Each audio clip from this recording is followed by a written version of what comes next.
AmaThanga, ubuchwepheshe becompost okanye umgquba. AmaThanga aquka ithanga, i-butternut, i-watermelon, izucchini nee-patipans. Zonke ezi zingumthombo we-vitamins A, C no-E yaye zinentlaninge ezikhuseli zetyhefu ezonakalisa umzimba. Tyala amathanga intwasahlobo ukuya ekuqaleni kwehlobo. Awona maqondo awulungeleyo aphakathi kwe-18 ukuya kuma-28 amaqondo obushushu. Awakwazi ukumelana nengqele yaye kufuneka atyalwe xa ixesha lokubakho kweqabaka ligqithile. Zininzi iindlela zokutyala amathanga kodwa undlela lula kukulungisa imingxunya yokutyala. Izityalo ziqelelane nge-120 cm ize imiqolo yona iqelelane nge-150 cm.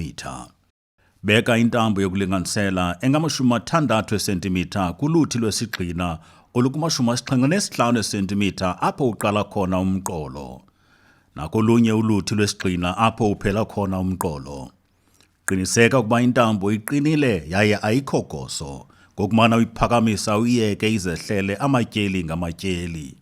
Bhekilisela ngezantsi ingubo kumgama ongama-30 cm kuphawu lwesibini ngalunye olukwintambo yokulinganisela okanye kumgama oli-120 cm wokuqelelana emqolweni khona ukuze kuvele umhlaba. Lungisa umngxunya onobubanzi nobunzulu obulinganiselwa kumhlakulo kwi-120 cm ngalinye emqolweni ngokuthi ukhuphe umhlaba obunzulu nobubanzi obungama-20 cm. Phinda-phinda oku rhoqo xa ufika kumqolo wesibini okwi-150 cm usenza isicwangciso semingxunya emile njengedayimani. Ukulungiswa komhlaba onobumuncu ndawonye nokwenza ukuba izondlo ezikhoyo emhlabeni zikwazi ukufumaneka esityalweni. Xuba amacephe amabini othuthu lwenkuni okanye amathambo acoliweyo okanye amatispuni 3 ekalika ezolimo nomhlaba ophuma kulo mngxunya wokutyala. Xuba umgquba okanye ikhompost elinganiselwa kumhlakulo ogcweleyo nomhlaba okumngxunya wokutyala. Ukuba usebenzisa umgquba, gcwalisa umngxunya wokutyala ngalo mxube, ushiye ubunzulu obulinganiselwa kwi-6 cm uze ugalele umhlaba wokohlula olinganiselwa kwi-3 cm ukwenzela ukuba imbewu ingatshiswa ngumgquba. Xa usebenzisa icompost, gcwalisa umngxunya wokutyala ushiye isithuba seesentimitha ezi-3 sobunzulu bokutyala imbewu ngokuba icompost yona ayizukuyitshisa imbewu. Faka iintanga ezi-3 kumngxunya wokutyala ngamnye ziqelelane nge-10 cm zicwangciswe oku kukanxa-ntathu. Wogqume umngxunya ngomhlaba ongaxutywanga osuka kulaa nqumba ibingezantsi. Emva kokuba zintshulile, ncothula esinye isithole ukuba zivele zontathu, kushiyeke izithole ezimbini kuphela emngxunyeni. Xa izityalo zilinganiselwa kwi-10 cm ubude, buyisela ingubo kaThixo apha kufutshane nesikhondo sesityalo.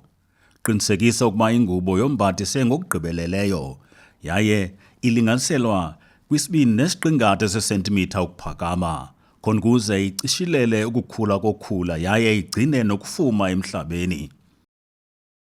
Inyathelo lokuqala lokukhusela izityalo kwizinambuzane nezifo kukwenza ukuba izityalo zingabi kwisimo esayanyaniswa noxinzelelo lwengqondo, ngokwenza umhlaba wakho ube nempilo, ube nemvuthuluka yombathisileyo ephakamileyo kakhulu ndawonye nezondlo ezinikwa izityalo ngendlela eyiyo.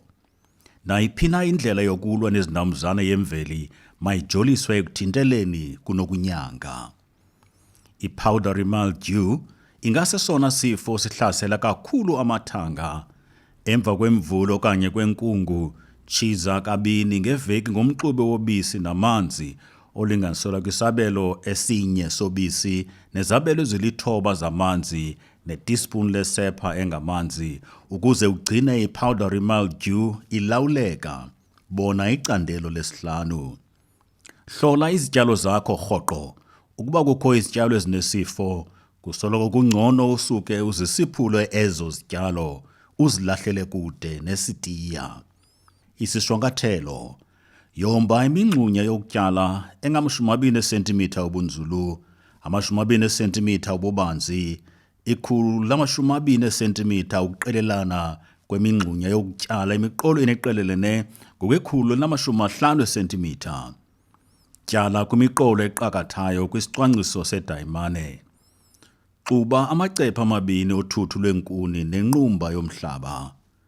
Xa umgquba ugcwele umhlakulo nenxalenye yenqumba yomhlaba, xuba umgquba ogcwele umhlakulo nenxalenye yenqumba yomhlaba.